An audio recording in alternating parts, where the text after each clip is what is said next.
Okay, so it is 4 o'clock, and I'll call to order the September meeting of the Bloomington Board of Park Commissioners. And Kim, could you start us with the roll call, please? Kathleen Mills. Here. Israel Herrera. Here.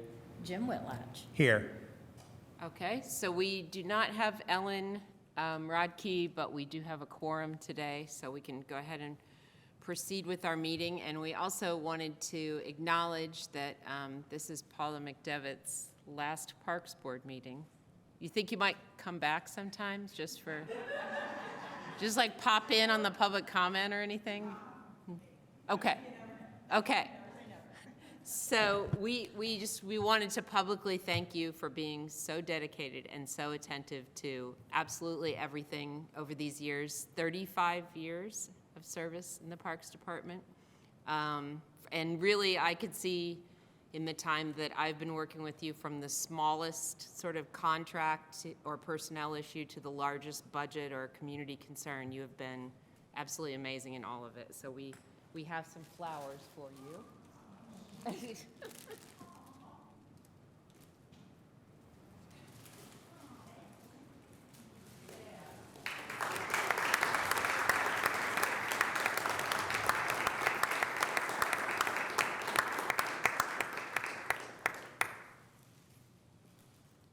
if you stay to the end of the meeting, you can also have a yes, okay.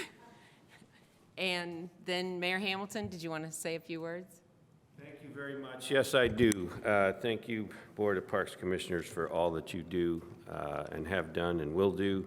I am here particularly because, as you mentioned, our Parks Director, Paula McDevitt, is retiring effective October 16th, right, a little bit before your next meeting. And I wanted to take this occasion to comment publicly, briefly about that and thank Paula directly here in front of you and in front of the public for her amazing public service. She has been a public servant, as you mentioned, for 35 years.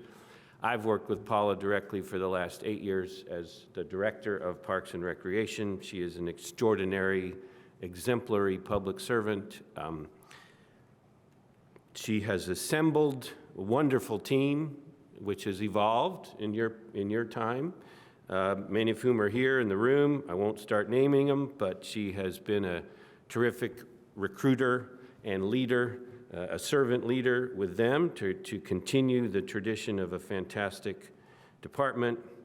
She has initiated programs, sustained programs, of course, many, but also initiated programs like the Centerstone Partnership of extraordinary impact and hiring, the electrification of so much of your equipment, all the recreation work that you do and entertainment work and getting through a pandemic, by the way, and with increasing focus on climate response and diversity, equity, inclusion, and belonging in wonderful and powerful ways.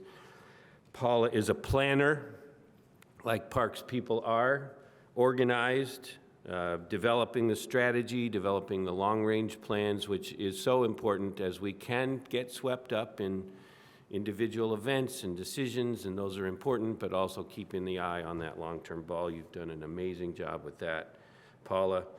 Of course, you've been a fantastic custodian and steward of our parks, as you all see every day, a visionary, too, in the parks, and I, of course, will mention the legacy of Switchyard Park, which will always be yours, and for the future generations, an extraordinary thing. And not many parks directors in the country get to be a gold medal winner, which you did. And I was there when it happened, and it was pretty exciting to be declared the best parks and recreation system in the country of your size city. So, Paula, you have been an extraordinary leader. I couldn't be prouder of what you've done for the city, your impact.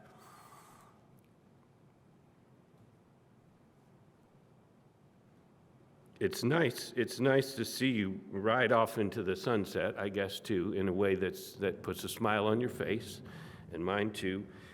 So on behalf of the people of Bloomington, now and particularly the generations to come, let's say well done, good and faithful public servant. Thank you, Paula McDevitt, for your service.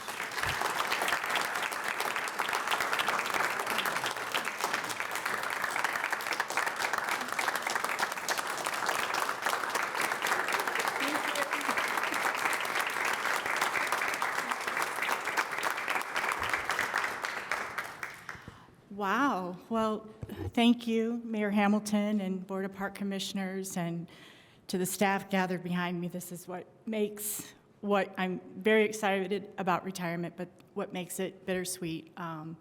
To have served alongside the staff who have retired, and just to lead an incredible group of people who are so dedicated to the work that they do, and to take challenges, to take risks. We rise and we fall, we brainstorm, we get through things. And Mayor Hamilton mentioned the pandemic, and that's probably one of the most poignant parts of our history. And just to exemplify that is, there's a lot of energy with Parks and Recreation and the work that we do. And during those days when the office was silent and that energy and that synergy was missing, really was hard. And to watch that come back and just move forward with what we do. We love what we do, and just can't thank you enough. I've had an incredible career, and proud of the work that we've done together, and can't thank you all enough for being there and for shepherding us through everything that we do. So thank you. I still have 2.5 weeks, but leaving they're in great hands, and great path forward, and I'm very excited to walk a trail, as I've told them, to walk a trail and not take a picture of a tree or a playground surface or something and send it in, but just to be really proud, because I know what has gone on behind the scenes, and that's a really privileged place to have been for 35 years. So thank you all. Thank you. Thank you.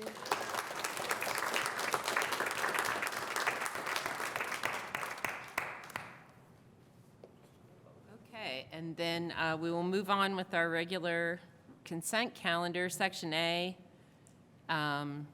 which includes things that, thanks to Kim Clapp, we've seen since last Friday in our packet, just the usual claims and submitted and minutes from the last meeting, and then some smaller partnership agreements, that sort of thing. So do we have a motion to approve the consent calendar?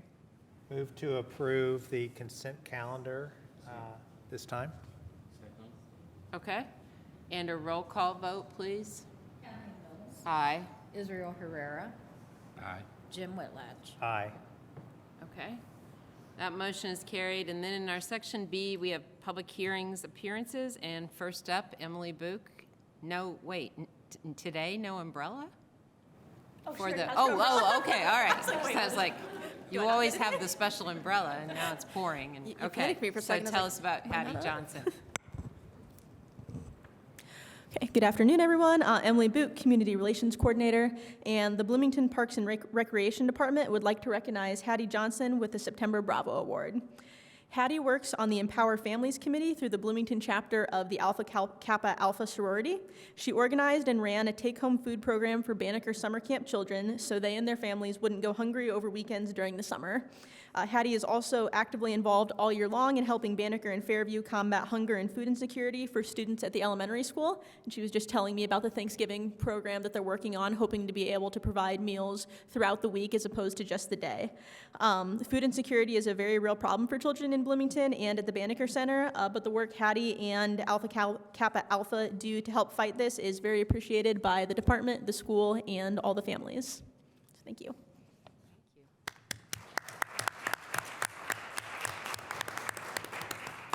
Good evening to the Park Board and everyone here. And Kevin, Terrell, thank you all so much. Did not see an award coming. I was just doing what I do. Probably the last 30 years of my career, I just fed children. So when this initiative came out for our chapter president to ask me to take the lead, I thought it was just great, and it would be fun, and it was. My sorority sisters were amazing. I did the shopping every 2 weeks. They came out on Thursdays and helped me pack all the bags. We did 60 bags per Friday, so every other Thursday we packed 120 meals for Saturdays and Sundays for the kiddos at Banneker. It was just a true pleasure to serve. We also, as a chapter, need to thank Second Baptist Church, because wherever would you find space to handle and store and process that much stuff, because of course the Banneker was stocked with its Monday through Friday meals. So Second Baptist allowed us at no charge to store and package the products there for the kids. And a shout out to the First Financial. They heard about what we were doing, and they did a food drive to help support and fund a week of the meals for us. I think it's about what we had from that collection. So we're so appreciative and just look forward to continuing to work, because service is just what we do, and it's so fun. Thank you all so much. Thank you very much.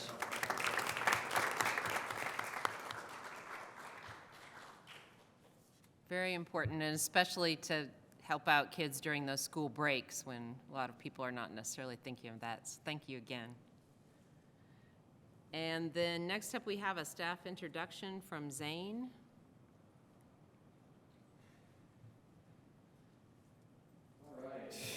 Good evening to the park board and to everybody in attendance. My name is Zane Phelps. I've recently joined the Parks and Recreation Department as an administrative assistant.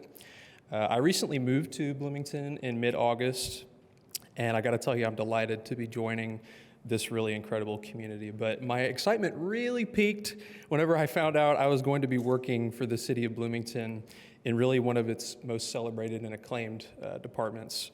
And in my short time here, I've really developed a deeper understanding of just how important and integral Bloomington's parks and facilities and events are to the community at large. More than any place I think I've lived, Bloomington definitely has outdoors that serve as a unifying center for people who live here. And really, I think it's what makes Bloomington so unique, not just to Southern Indiana, but also to the whole country. So I'm deeply grateful for the opportunity to begin my life in Bloomington, not just as a resident, but also as a public servant. I was a graduate of a thriving political science department in Louisville, and so I had my heart set on public service, but I got to tell you also, as an avid fisherman, I would also say that Parks and Rec definitely fit the bill for that. So I thank you for your time. I'm also deeply grateful to everybody on the staff for being very patient with me as I navigate through this new position, and I'm looking forward to building my life here in the gateway to Southern Indiana. So thank you very much. All right, thank you. Welcome, Zane.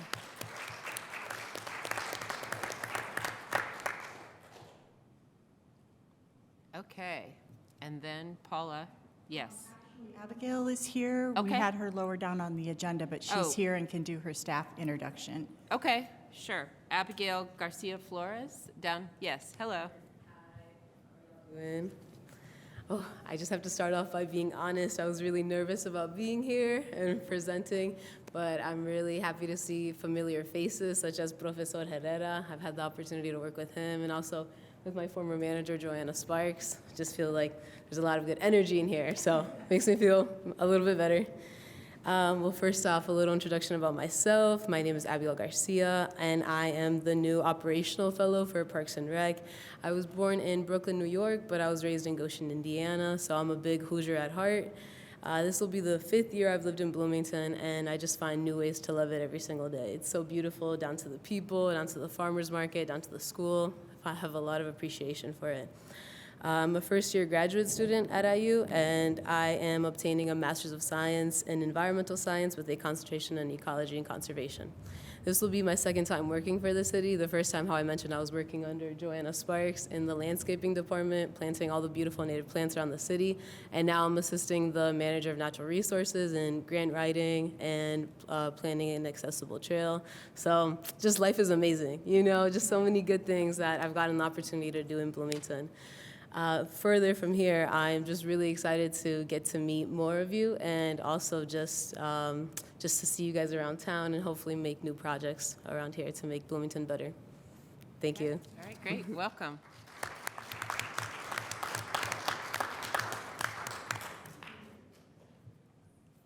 Okay, and then we will go back up to our section C, where Paula will tell us about the review of the 2024 general fund budget request. Good evening, Board of Park Commissioners again. This is an annual presentation that I give for the next year's budget. So this evening, I'll start off with the general fund budget request for the Parks and Recreation Department. I gave this presentation at the end of August during the budget presentation week to City Council. And it went very well. So this is an abbreviated. I took out some slides so that we could get through the presentation this evening. So Kim's going to cue for me and just a quick review reminding our community of our mission and our values, which you know was created by staff input. And you see our mission statement is currently being replaced through all of our facilities, so our visitors will see our mission statement when they enter, and our values are also listed there, and some of our staff actually have this values on the back of their staff shirts. Love this slide every time. Julie Ramey updates it, but it's a great way, just a snapshot of all that Bloomington Parks and Recreation does. We are responsible for approximately $82 million in assets with all of our miles of trails and parks and playgrounds and play courts, ball fields, garden plots, new apps, trees, everything that we do.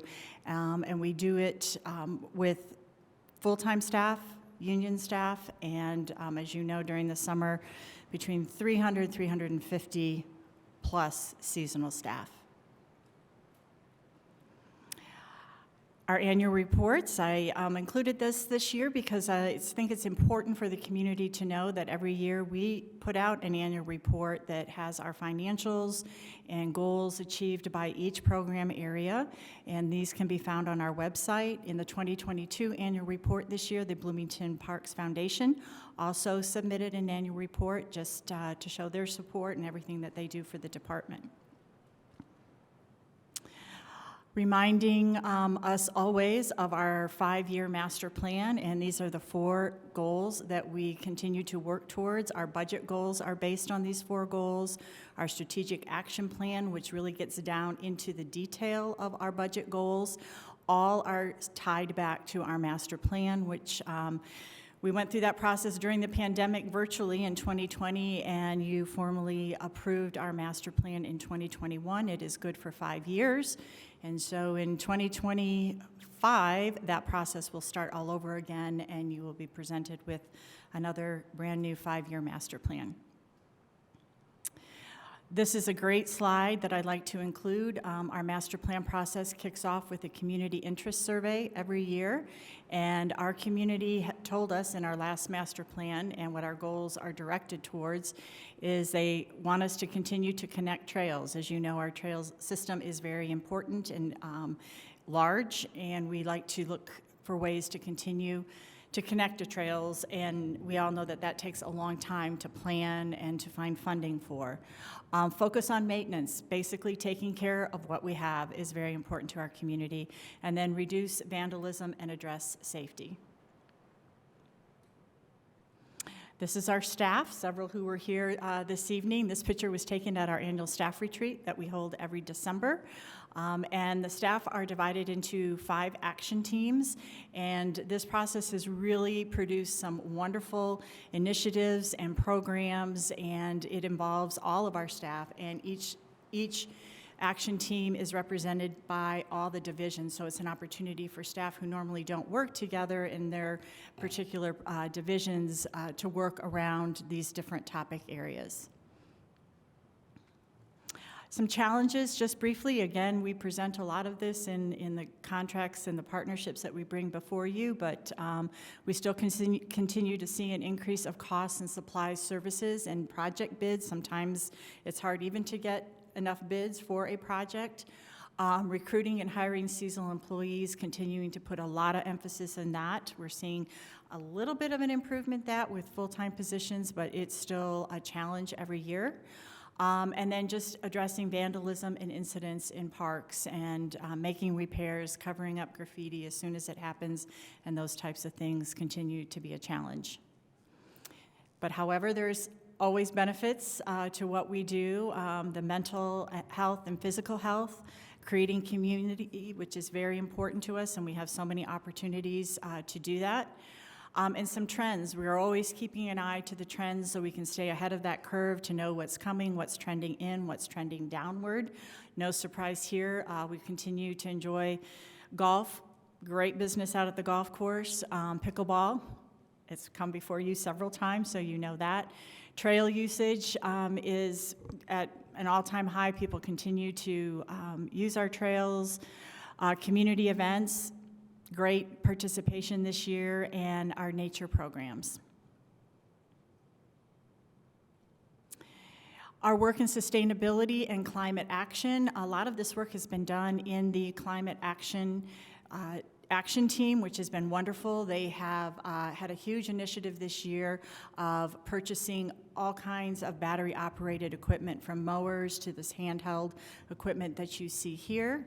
Go ahead, Kim. And of course, our solar panels. Next slide. And here's just a list of a little over $400,000 that we were able to invest this year in replacing, as I mentioned, mowers, some electric vehicles, vans, solar panels, charging stations, and again, the work was done by our action team who went and did inventory in all of our divisions, and staff, researched, and we have a nice inventory now, and we'll continue that initiative. The GIS and CityWorks, this is a project that Tim Street has been heading up this year, and it's taking, this is where I can say I've been with the department long enough to remember when our work orders were handwritten and turned in, and then they were photocopied. And this is a brand new software package that right now all of our assets and all of our properties are being entered in the GIS system. And in January, staff will begin training on this new system where they will be able to generate work orders. It will be all in the system. Staff will be able to access this on tablets, on their phones, out in the field, be able to check statuses of projects, communicate with each other. If there's a delay, it is all going to be tracked down to the finest detail, so we're really excited about that, and you'll see that in our budget. Our work continues in diversity, equity, and inclusion with our staff training, several events, our performing arts series with the diversity of performers. We continue our staff recruiting and hiring, offering bilingual services, and our Instagram. If you look at our Instagram posts, they all just include a description of that picture that you're looking at. Just some quick updates. Of course, a lot of these projects are very familiar to you because we've brought these contracts to you, but the Griffey Loop Trail and Dam Crossing project is progressing very nicely, due to be wrapped up this fall, and replacing a sidewalk right outside Switchyard Park along Rogers Street. This is a up-close picture of the dam crossing, and I think this is a couple weeks old, and it looks even different today, but it's getting close to completion. Bicentennial Bond projects, again, includes the Griffey Loop Trail. This is a 4-mile trail along the south side of the lake that will connect to the new dam crossing trail. And then the Power Line Trail, which is an east-west trail off of Rogers Street across the street from Switchyard Park. The Miller Showers Gateway project is also a bicentennial project. And bond tree planting, we planted a lot of trees. If you've been around downtown, we have 90 new trees that are going in yet this fall. All the tree grate work is done, so you'll start to see crews out there planting trees, and phase 3 will occur in the spring of 2024. And of course, Rogers Family Park, and this is just an opportunity yet again to thank the Rogers family for their incredibly generous donation to this park. We had a wonderful celebration in August, and it's everything that we imagined it would be, and I get compliments almost every day from people who are enjoying this new, passive, very peaceful park. Just looking briefly at budget goals, now in your packet you have the full budget memo that was shared, that was given to City Council. we have way more goals than I can put in that memo and that I can put in this presentation. So just highlighting a few. You know that we have invested quite a bit in our Rec Track program, so continuing to activate modules that will help customer service and help our customers. And in communication, in our community relations area, tackling 5 of our most used forms and making them accessible in other languages beyond English. In the operations division, again, the software program that I referenced, and in landscaping, looking at implementing the Rogers Family Park Vegetation Management Plan. There's quite a bit of property out there to manage, so that is one of their goals, and that is also in the city's climate action plan. In urban forestry, Cal Repair, that's going to be a goal for many years to come, but that will continue in 2024. And natural resources would like to work on a Leonard Springs Nature Park plan. In the cemeteries, we opened the new scatter garden at Rose Hill, so just activating that and seeing, offering that to our community as an alternative for honoring loved ones. In the recreation division, Switchyard Park, Pavilion rentals, so busy. Sean's in the audience, but I think pavilion rentals, I know, are already on the books for next year, maybe even for 2025. So just continuing to give tours and to book up that facility. And inclusive rec, increasing accessibility by adding power assist door openers. That's the site of Kid City, and of course our stage in Walden Hill, Buskirk Park. In community events, solar eclipse, I hope your calendars are marked for April 8th. They've been planning already for a couple of months, but the majority of our events will be in Switchyard Park. And at Banneker Community Center, working on increasing preschool programming there. They have a wonderful 3rd floor full of possibilities for preschool-aged children. And in health and wellness, cooking classes, again, utilizing Banneker's newly remodeled, fully equipped teaching kitchen, very popular site. And at the Allison Jukebox, this is my shout out that's a fabulous building that's available for community rental space. In the sports division, increasing golf outings. They do a tremendous job. It's a beautiful site with our new, now 2-3-year-old clubhouse, but it's a great site for golf outings. And at Frank Southern, our ice arena, continuing to increase youth hockey. And I will say that the ice arena, the ice is down. Season is just around the corner, October 13th. In aquatics, increasing Bryan Park pool attendance. We push that every year, and we hit goals this year, so we're going to push forward next year with increasing pool attendance. And at Twin Lakes Rec Center, increasing facility rental. This is a really great revenue line there. We get a lot of tournaments and private uses for the courts, for the turf, and that, so continuing to push that revenue stream. And in community sports services, and also in youth sports services, we have Winslow Sports Complex and Twin Lakes Sports Park. Our staff do an incredible job working with tournament directors, both local tournament directors and outside of Bloomington that we contract with. They come in and rent the facility and the fields, and these tournament directors run the tournaments, and our job is to have the fields up and operational and ready, and they filled almost every weekend this year, and the market's there, so we'll continue to push that to its limit next year. So budget highlights, which is the main part of this presentation. So as you know, we have 4 categories, and our Category 1 personnel request is an increase of $670,675.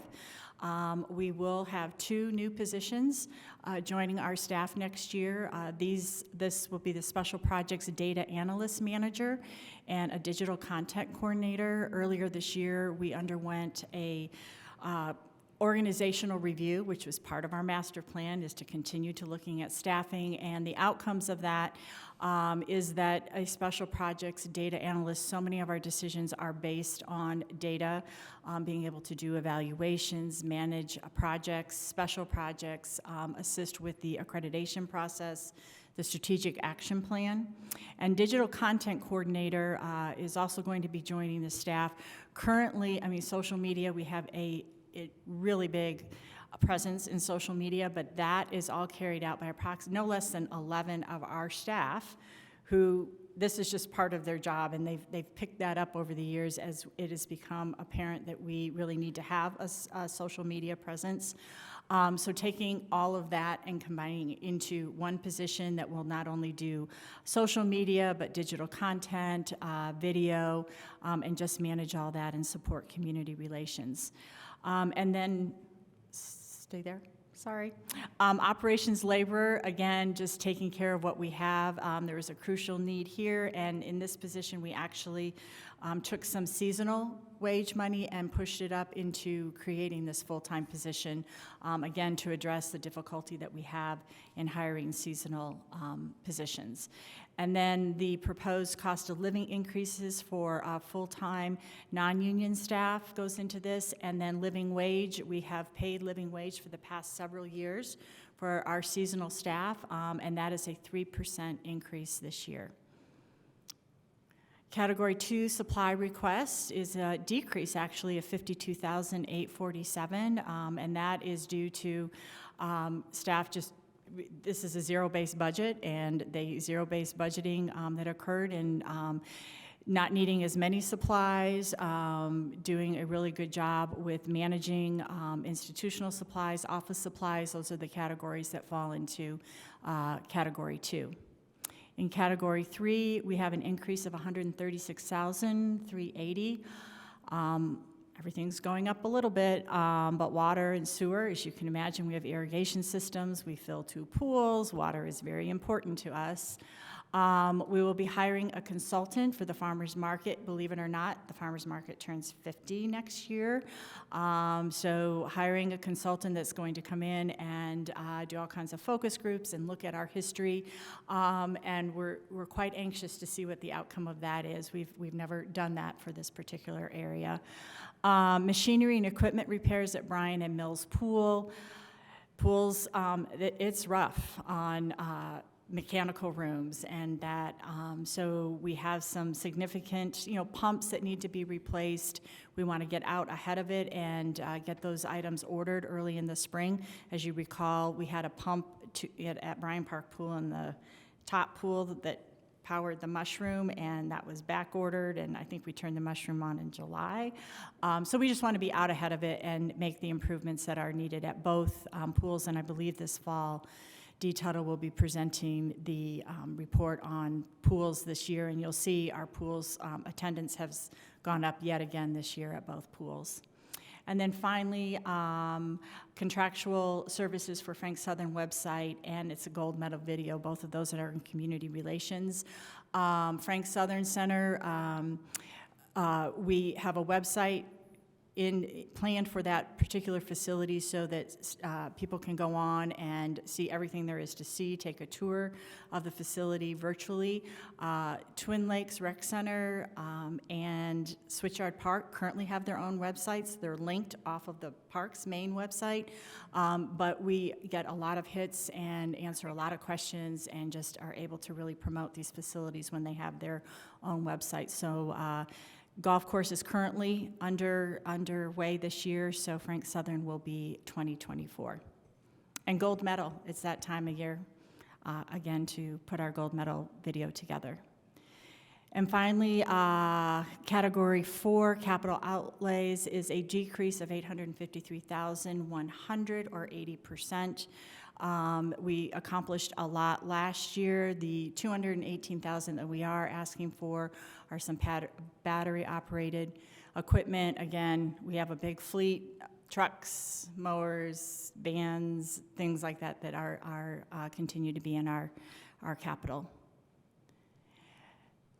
So finally, actually you can go, next slide is a summary.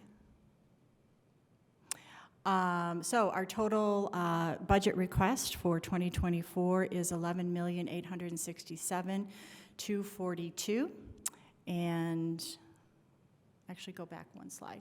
It gives a percentage. This is if that turquoise column is what our budget request is. you can see the percentage of change. So overall, our budget is a decrease of $146,463, or a 1%. I'd like to take the opportunity to thank our staff for the work that they do putting this budget together. Budget preparation falls in the spring, right when they are getting facilities open, preparing for camp, ball fields. It's a really busy time hiring. And then also at the same time, they're preparing the fall-winter program guide. So it's a crazy time, but a lot of effort goes into our zero-based budgeting process and putting this all together. And that's it, so I'd be happy to answer any questions that you have on our general fund. Any questions for Paula? Israel, do you have any questions? Or no? Okay. All right. Thank you for all of that information. Yes. Very detailed as usual. And you're going to stay with us. Yes, but I would like, this is for review and approval. Yes. So Oh, make it a motion, is. and then That's right. I'll repeat it Of for course. the non-reverting. Okay. So, well, I do actually have just one quick question about the consultant for the farmer's market. Is it just because, not just because, is it because it's the 50th anniversary, or are there other like long-term market goals, or is it? It's because it's the 50th anniversary. There's just a lot of history there. And as you know, we have history from 2019. The pandemic hit. It's a different market. There's different markets out now in the community. So it's a good time to stop, and actually we'll have public input and that to consider it. So it's an opportunity, and then to celebrate, you know, the 50th anniversary. So we've just done all these years, and now it's time to take a look. Okay. All right. Thank you. So do we have a motion to approve the general fund budget request? Yeah, move to approve the 2024 general fund budget request. Second. Okay, and a roll call vote, please. Aye. Israel Herrera. Aye. Jim Whitlatch. Aye. All right. Motion is carried. And then Paula in C2 will tell us about the 2024 non-reverting budget request. Thank you. I'll be asking for the same review and approval of the 2024 non-reverting budget request. This is the budget that you all manage. This is a budget, again, that follows the zero-based budgeting process. A lot of our programs, revenue runs through our non-reverting account, and you get those monthly reports in your packet. So if you go ahead and start, oh, here we go. Non-reverting is an established enterprise fund. Again, zero-based budgeting. It allows us to, as you'll be looking at, price schedule for next year, but this is where a lot of our program areas run through our non-reverting. It does reduce our request, our general fund request. It allows us to do, you know, if we didn't have this, then our general fund request would be, you know, 13 million. So it's very nice to have this.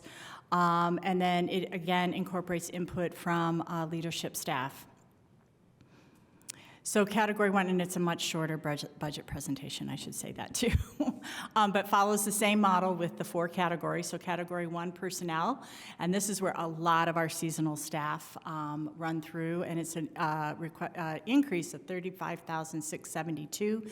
And again, these are where a lot of our seasonal staff are. We pay living wage, and as I mentioned in my previous presentation, living wage went up 3%, so we will now be paying $15.75 for attendance, and goes all the way up to $17.69. So very, very competitive for all of our seasonal positions. And then our specialist category, and these are seasonal staff that we hire that have certain licenses, you know, fitness instructors, personal trainers, people that have expertise. We will pay them a range of $18.77 up to $50. Category 2 is an increase of $6,266, and again, building materials and supplies, concession supplies, you know, everything costs just a little bit more. We have concession stands at the ball fields, at the pools, at Twin Lakes Rec Center, and then just program and event supplies. Category 3, we have a decrease in water and in machinery and equipment repairs and Again, staff are doing a really good job, or in some cases, we've moved some of those expenses into the general fund to relieve some pressure on our non-reverting. And then capital, Category 4 capital outlays, it's time again to resurface all 5 courts at Twin Lakes Rec Center. As you know, we've owned that facility since 2009. We've redone the courts once, and it's time to do them again. Though we rent those, there are people on those courts almost every day of the year, year-round, so it's time to do that. So in summary, our total request is $2,116,285, just a slight increase of $51,890. And then our projected revenue, and that's an exercise that we do, is just projecting what we think our revenue is going to be in all the program areas, a little over $2 million. Our expected expenses, $2,116,000.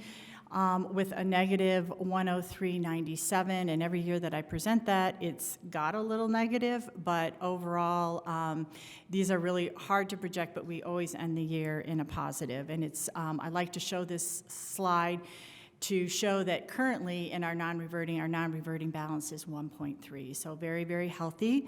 And a note there that we do pay the Twin Lakes revenue bond out of non-reverting, so it's a big picture there, and we will be finished paying that revenue bond in 2029, so almost, and we were on the downward slide, but I just wanted to share with you too, the next slide, that when we started our balance this year, at the beginning of this year, we were at 1.1 million, and currently we sit at 1.3, so again, business is good.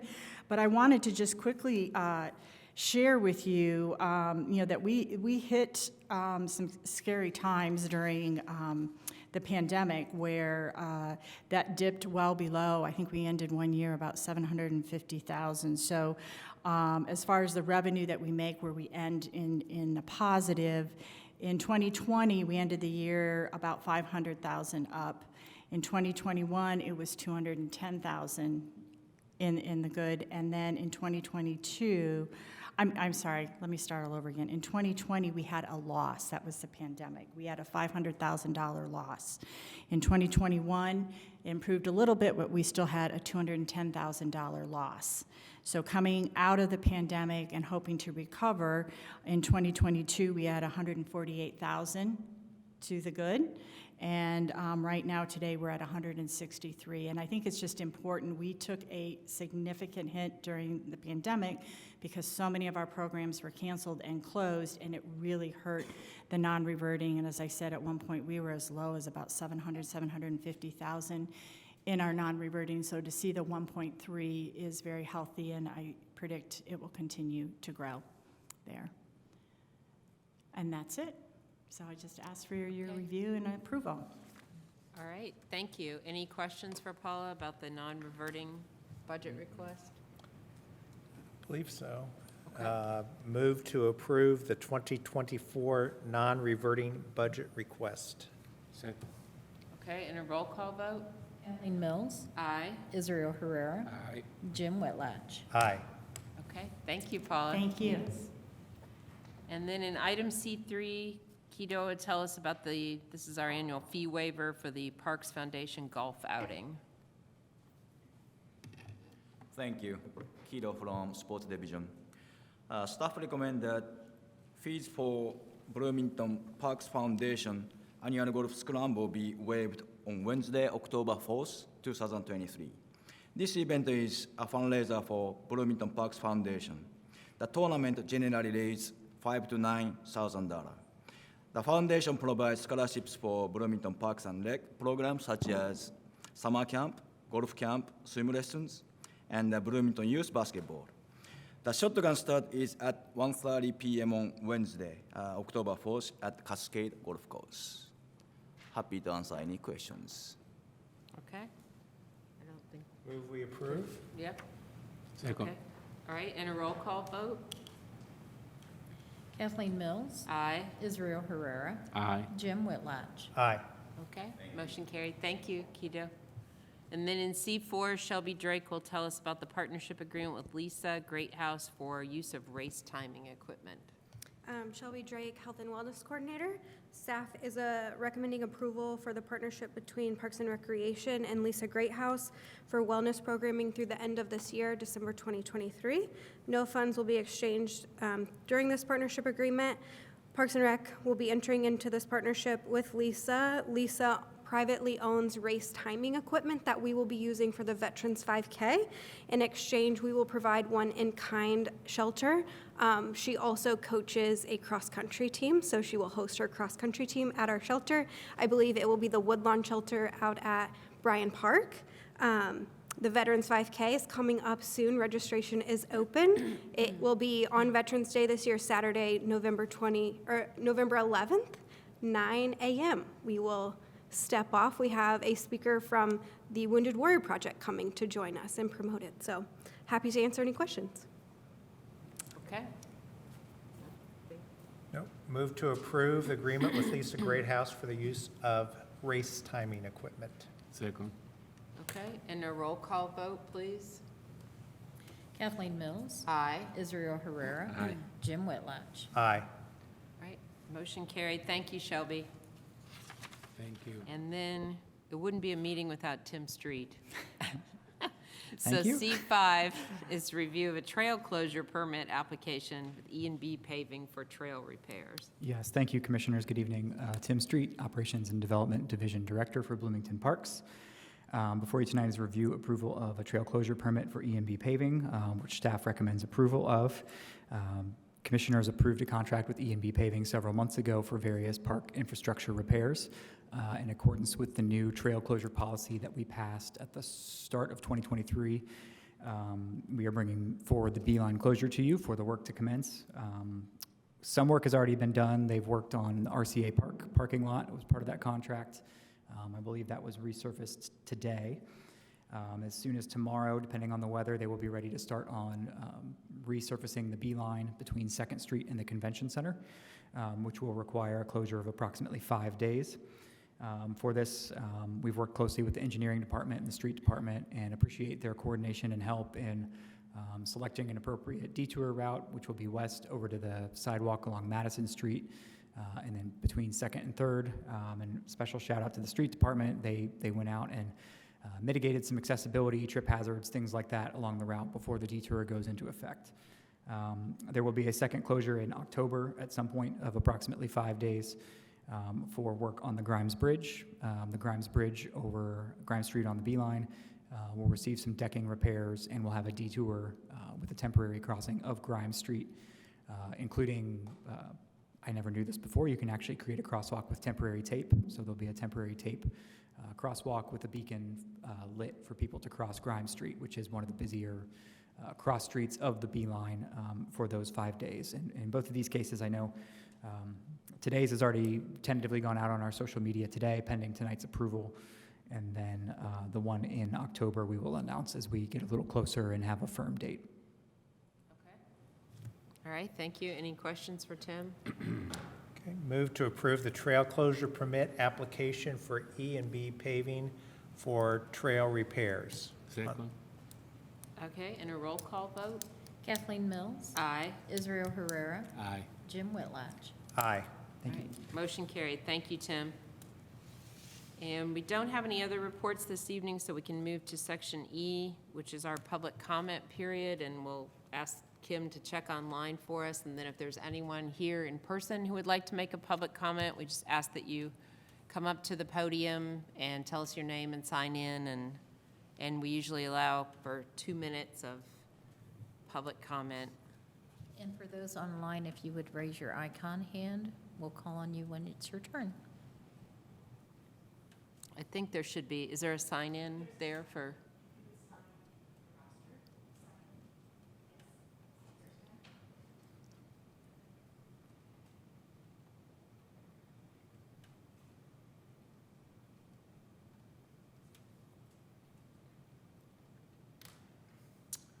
So my name is David Ebbinghaus, and I'm here to talk about the Bicentennial Gateway Project. And what happened was I read in the paper that This 40-foot tower is going to be erected at the north end of Miller Showers Park.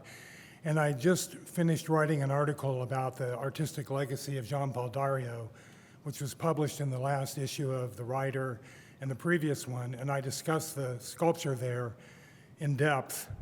So I immediately emailed Laura Lane and said, why was there nothing in this article about this sculpture, and how is this going to impact it? So I started checking into it, and my opinion as an artist is that this tower is not art, and it doesn't belong at the place where it's sited, and it's not in the character of the rest of the park. And me finding out about it through reading it in the paper as an already done deal was very discouraging. And everyone has told me that the city wants my input, but when I give the input, then I'm told, well, you missed the period of public engagement. So my response to that was, I never saw anything in the paper. And putting it up on your website for 3 months is not the same thing as having a public discussion. So my first point of feedback is you need to do something about your public engagement, because in my case anyway, it failed. And in the case of anyone I've talked to, they all have the same opinion that they don't like the tower, they don't like what it symbolizes. There are many concerns about it, and yet we're told that it's too late. So I heard Joe Wren interview Mayor Hamilton on Ask the Mayor, and he kind of chuckled and said, oh, I've been in this seat before, and we get these people that come in at the last minute and want to weigh in on it. But I predict that everyone's going to love it, and they're going to want to have their picture taken next to it. So this isn't a discussion of the issues. This is basically just PR. Oh, rah, rah, I love it. It's going to be great. So that was very disappointing as well. So I know that just to debunk the tower, I mean, I could go into a lot of reasons why it's terrible and why everyone I talk to thinks it's terrible, but I want to offer a positive point of view. So what happened was I felt like this was a bait and switch, because what I had heard was that it's going to be the overpass over Arlington Road from Gurley Pike to the Arlington Elementary. And they said because of NDOT owning it, that was a complication. But they have a problem there because it's basically obsolete. It was put up in 1973, and it needs a good coat of paint, and the chain link there is rusty. But if that could be made the gateway, it's better suited. You can see it all the way up from Fee Lane, and anyone coming in off I-69 is going to see it. All the game traffic is going to see it. And it is a gateway if it arches over the highway, whereas the tower is not. Then the other objection is, well, we already have this fabrication of this $400,000 tower out of powder-coated aluminum. But if you just split the tower in half and cut all the letters free and array them horizontally over the arch, then you still get to use the tower. I don't know if it's already done. Some people say it's in fabrication, some say it's already done. Okay, I'm sorry, David, can I just ask you to wrap up a little bit in case we have any other public comment Sure. online? Okay, thank you. Yeah, that's my main point. Okay, thank you very much. All right, and Kim, do we have any other Okay. Susan, you should be able to unmute yourself. Hi there, can you hear me? We can. This is Susan Brackney. Let me just first say I also am commenting about the monolith in Miller Showers Park. I understand that you want to maintain and enhance our natural resources, and so do I. That's one of the reasons I'm concerned about the monolith. I'm, concerned about light pollution and the detrimental effects to migratory birds and other wildlife. I know that diversity, equity, and inclusion are important to you, and they're important to me too. And as such, that's why I'm concerned that the feedback process was not great. 22 days smack in the middle of the holidays between December 15th and January 6th. There was, to be fair, at least one in-person public meeting opportunity at City Hall for 1 hour on a weekday in mid-December. But for folks who can't drop everything at a moment's notice to attend that event, people who work multiple jobs or have children, people who don't have access to the internet or for whatever reason. I don't know. I just feel like this process could have been better. And we talk about diversity, equity, and inclusion, and we talk about green things. To do this properly, to do this well, I don't know. I feel like we've missed an opportunity here. I guess I would also like to say I love the Parks Department. I know a couple of you personally, and the last thing I want to ever be is a thorn in your side. It's just that these things are important. And I am just a little bit heartbroken. Thanks for the opportunity to comment. All right, thank you, Susan. Do we have any other? Okay. All right, well, thank you to both of you for commenting. I would just like to say I do think it's kind of, well, it's not kind of, it is unfortunate that because the Herald Times is down to, I don't know what, 2 reporters, 3 reporters, I feel like there are probably things that the community was used to seeing more articles about and hearing more about that have sort of dropped off the radar. That's not to take anything away from Dave back there, Dave Askins, who is here diligently covering all of our meetings. But it is unfortunate if people feel like they were not necessarily aware that the process was going on. It also got interrupted by the pandemic, which didn't help the overall flow of things. So, but thank you to people who have commented today. And if we don't have any other public comments, then I will adjourn our September meeting of the, oh, I'm sorry. Yes, back to you, Paula. Boy, I'm shoving you out the door there before you. Okay. Let me have my one last chance Okay. for the announcement. Again, thank you very much for the recognition at the beginning of the meeting and for your support. But I do have 2 announcements. First of all, this week, Building and Trades Master Plan Public Input session will be held in this room. So that's Thursday from 6:30 to 8 p.m. Our consultant will be here along with Tim Street. We will have a Zoom input for people who want to participate that way. But time to look at building and trades, and we want to hear what people's ideas are for improvements to that park. And then finally, your next board meeting will be October 24th, and Tim Street will be sitting in this seat as the interim director. And you will have a resolution before you at the very beginning of that meeting officially appointing him as interim director. So again, thank you all, and I wish you the best, and I'll be watching. Okay. Thank you. All right. Thank you, Paula. And with that, I'll adjourn the September meeting of the Bloomington Board of Park Commissioners.